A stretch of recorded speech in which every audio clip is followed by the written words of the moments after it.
Assalamualaikum warahmatullahi wabarakatuh. Perkenalkan, nama saya Anggi Febrianti dari PGMI 4 akan menjelaskan sistem pencernaan pada hewan ruminansia atau bisa disebut sapi. Yang pertama, saya akan menjelaskan organ rongga pada mulut atau cavum oris. Dalam rongga mulut hewan ruminansia terdapat dua organ sistem pencernaan yang mempunyai fungsi penting, yakni gigi dan lidah. Pada gigi ruminansia berbeda dengan susunan gigi mamalia lain. Gigi seri atau incissus pus mempunyai bentuknya sesuai untuk menjepit makanan berupa rumput. Yang kedua, gigi taring atau kanisus tidak berkembang sama sekali, sedangkan gigi geraham belakang atau molare memiliki bentuk datar dan lebar. Yang kedua, organ kerongkongan atau esofagus. Organ kerongkongan atau esofagus atau yakni disebut dengan kerongkongan merupakan saluran organ penghubung antara rongga mulut dan lambung. Di saluran ini, makanan tidak mengalami proses pencernaan. Mereka hanya sekedar lewat sebelum kemudian digerus di dalam lambung. Esofagus pada hewan ruminansia umumnya berukuran sangat pendek, yakni 5 cm.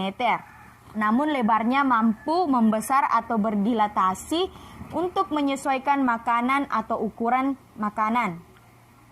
atau tekstur makanan.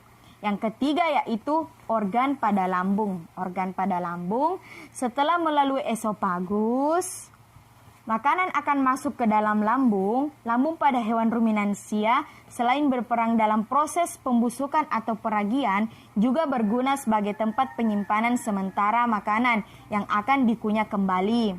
Untuk ukuran, ruang dalam lambung hewan ruminansia bervariasi tergantung pada umur dan makanannya.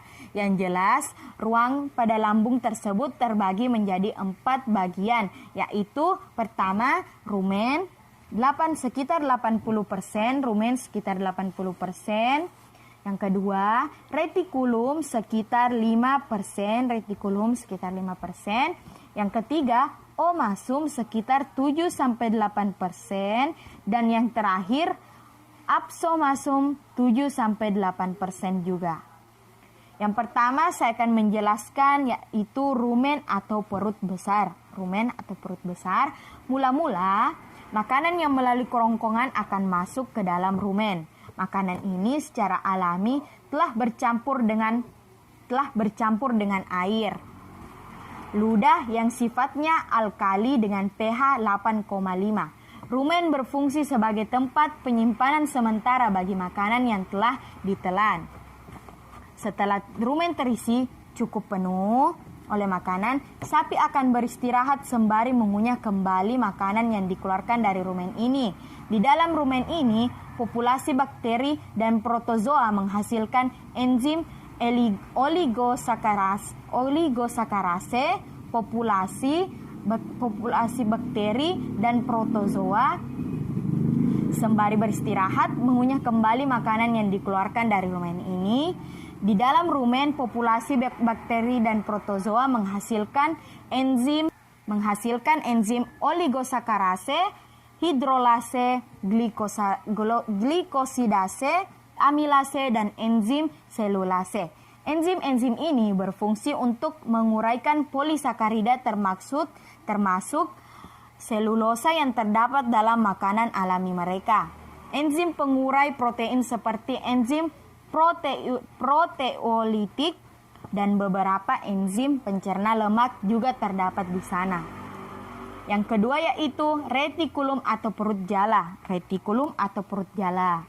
Di retikulum, makanan diaduk-aduk dan dicampur dengan enzim-enzim tersebut sampai menjadi gumpalan-gumpalan kasar atau bolus.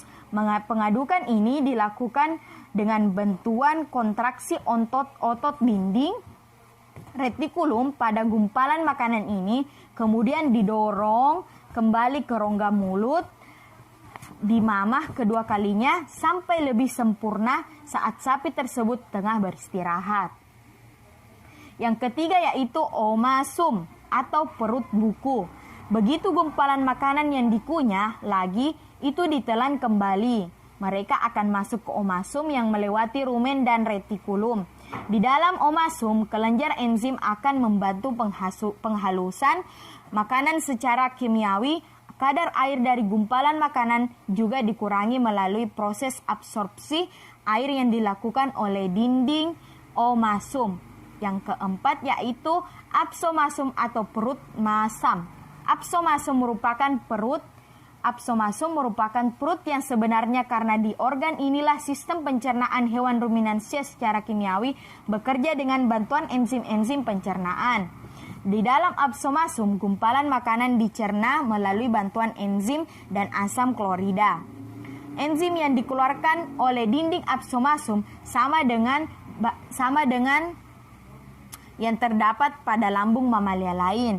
Sedangkan asam klorida HCl selain membantu dalam pengaktifan enzim pepsinogen yang dikeluarkan dinding apsomasum juga berperan sebagai disinfektan. Disinfektan bagi bakteri jahat yang masuk bersama dengan makanan, seperti diketahui bahwa bakteri akan mati pada pH yang sangat rendah. Dan yang terakhir, organ usus halus dan anus. Setelah makanan tersebut telah halus dari ruang apsomasum, makanan tersebut kemudian didorong masuk ke usus halus. Di organ inilah sari-sari makanan diserap dan diedarkan oleh darah ke seluruh tubuh, dan selanjutnya ampas atau sisa makanannya dikeluarkan melalui anus. Sekian dari penjelasan saya. Apabila ada salah kata mohon dimaafkan. Wabillahi taufiq wal hidayah. Wassalamualaikum warahmatullahi wabarakatuh. Terima kasih.